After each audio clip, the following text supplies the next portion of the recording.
وقضى ربك ألا تعبدوا إلا إياه رب العالمين এখানে স্পষ্ট করতেছেন وقضى ربك পৃথিবীর মানুষ তোমরা শোনো আমি রব ব্যতীত পৃথিবীতে অন্য কারো উপাসনা করার ইবাদত করার আমি রব্বুল আলামিনের পক্ষ থেকে কোনো অনুমতি নাই ইল্লা ইয়া আল্লাহ এখানে স্পষ্ট করলেন ইল্লা তবে ইয়া বিল ওয়ালিদাইনি ইহসানা তবে আমি রবের ইবাদতের পরে পৃথিবীর জমিনে যদি সবথেকে কোনো বস্তু পৃথিবীর সবথেকে সম্মানের অধিকারী হয় আপনার কাছ থেকে ইহসান চায় ভালোবাসা চায় সম্মান চায় সেটা হচ্ছে আপনার পিতামাতা মোহতারাম হাজিরিন কিন্তু এত বড় ফজিলত আর আজকে যদি আপনি একটু তালাশ করি গ্রামে গঞ্জে যদি আপনি যান শহরের মধ্যে যান শহরে তার নির্দিষ্টতম চলছে পিতা মাতার কোথাও যাওয়ার ইচ্ছা নাই এরকম পিতা মাতাকে সন্তান কুটিপতি কিন্তু রেখে এসেছে বৃদ্ধাশ্রম ঠিক কিনা আপনার এই সন্তান আমরা সন্তান আমাদের হক হতে আপনার পিতা মাতা আপনার উপর হক রাখে আল্লাহ রাব্বুল আলামিন বলছেন إما يبلغن عندك الكبر أحدهما أو كلاهما فلا تقل لهما أف ولا تنهرهما وقل لهما قولا كريما رب العالمين বললেন এখানে এতটুকু বলে খাদ্য হবে না যে শুধু সম্মান করো শুধু খেদমত করো রব্বুল আলামিন এখানে এই কথা উল্লেখ করেছেন তোমার পিতামাতার মনে থেকে যদি তাদেরকে তুমি বৃদ্ধ বয়সে একজনকে পালিত হয়েছে তাহলে তুমি এমন আচরণ করিও না যার দরুন তোমার পিতামাতাও সফলতা বলে এমনকি চমৎকার ভাষা রব্বুল আলামিন বললেন আল্লাহ রাব্বুল আলামিন এখানে বলে দিলেন তোমার পিতামাতার জন্য তুমি নামাজ পড়ো আমি তো আগেই বলেছিলাম আপনার সন্তানকে কোরআনের শিক্ষা দেন কারণ যখন কোরআনের শিক্ষা সন্তানের অন্তরে থাকবে ওই সন্তান বাংলার নামাজে যাবে আর আল্লাহর কাছে পিতামাতার জন্য দোয়া করবে কথা বলেন ঠিক কিনা আল্লাহ তাআলা পরবর্তীতে বলতেছেন হে সন্তান তোমার বাবা মা তোমাকে এত কষ্ট করে লালিত পালিত করেছে তোমার বাবা মা তোমাকে এত কষ্ট করে বড় করেছে তার জন্য আমি রবের পক্ষ থেকে একটা উপহার তোমাদেরকে দিয়ে দিলাম মুহতারাম হাজিরিন রব্বুল আলামিন বলেন বান্দা যখন নামাজ দাঁড়াবে বান্দা যখন আমার কাছে দোয়া করবে তখন যেন এই দোয়াটা করে রব্বির রহমহুমা কামা রাব্বায়ানি সগীরা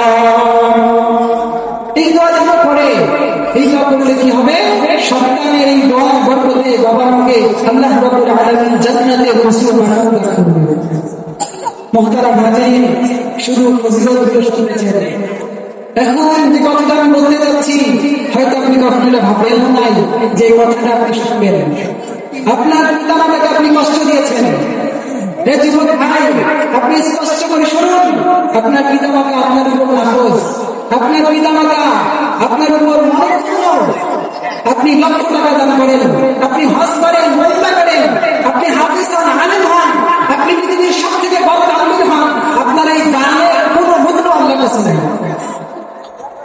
আল্লাহ প্রথমে বলছেন ওয়াকাদা রব্বুকা আল্লা তা'বুদু ইল্লা ইয়্যাহ বান্দা আমার ইবাদত করবে আর কারো ইবাদত করবে না এই যে আল্লাহর ইবাদত যে করবে আল্লাহর ইবাদত কি আল্লাহর ইবাদত হচ্ছে নামাজ ঠিক কি না নামাজ রোজা হজ যাকাত দান সদকা ফিতরা যত কিছু রয়েছে সব কিছু আল্লাহর ইবাদত ঠিক কি না এই ইবাদত আল্লাহর কাছে কবুল হবে শর্ত হচ্ছে যদি আপনার পিতা মাতা আপনার উপর সন্তুষ্ট থাকে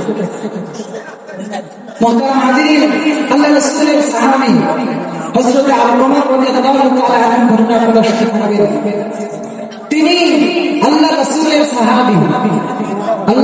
সাহাবী মানে কি রাসূলকে দেখেছেন রাসূলের জামানা যাদের ব্যাপারে আল্লাহ তাআলা বলেছেন রাদিয়াল্লাহু আনহুম ওয়া রাদু আনহু আমি আল্লাহ স্বয়ং নিজেই তাদের উপর খুশি এবং তারাও আমি রবের উপর খুশি যদি আল্লাহ তাআলার উপর খুশি হয় তার কি কোনো চিন্তা থাকতে পারে কিন্তু মুহতারাম হাজিরিন ব্যতিক্রমটা হচ্ছে কেমন তেনার যখন সাকরাতুল মউত এসে গেল, যখন তার মৃত্যু সত্তা চলে আসলো, যখন মৃত্যুবরণ করবে, এখন আল্লাহ রাসূল বলেন যে ব্যক্তি মৃত্যুর সময় কালিমা নসিব হবে না, যে ব্যক্তি, সে ব্যক্তি তো ঈমান নিয়ে কবরে যাইতে পারবে না।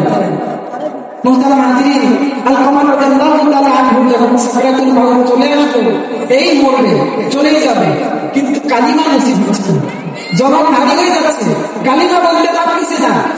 এই সময় আল্লাহ রাসূল সাল্লাল্লাহু আলাইহি ওয়াসাল্লামের কাছে খবর চলে গেল, ইয়া রাসূলুল্লাহ, আপনার মুহাব্বতের সাহাবী আল-উমার সে তো কালিমা বলতে পারতেছে না।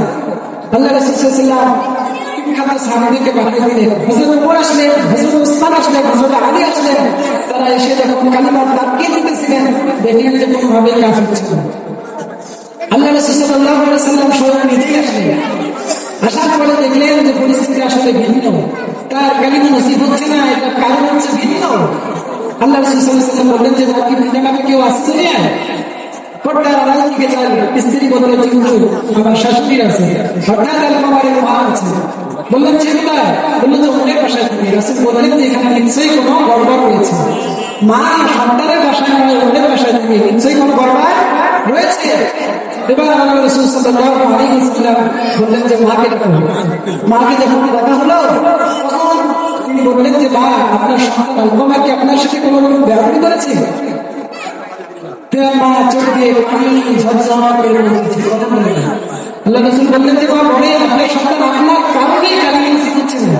সে যদি কালিমা না পড়ে মারা যায়, সে কোনো সাহাবী হয়ে লাভ নেই, সে তো বেঈমানই মারা যাবে।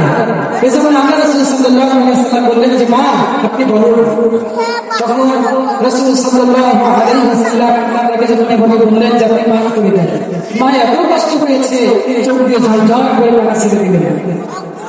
ডাক দিয়ে বললেন, ইয়া রাসূলুল্লাহ, ইয়া হাবিবাল্লাহ, আপনার সাবি আল-কুরআন অনেক বড়, আপনার সাবি আল-কুরআন অনেক দুর্দের মধ্যে অনেক টাকা দিয়েছে, কিন্তু যখন বাসায় আসতো আপনার সাবি আল-কুরআন মাকে কষ্ট দিত।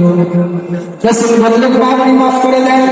আপনি যদি মাফ করে না দেন, আপনার সন্তান জাহান্নামী হয়ে যাবে।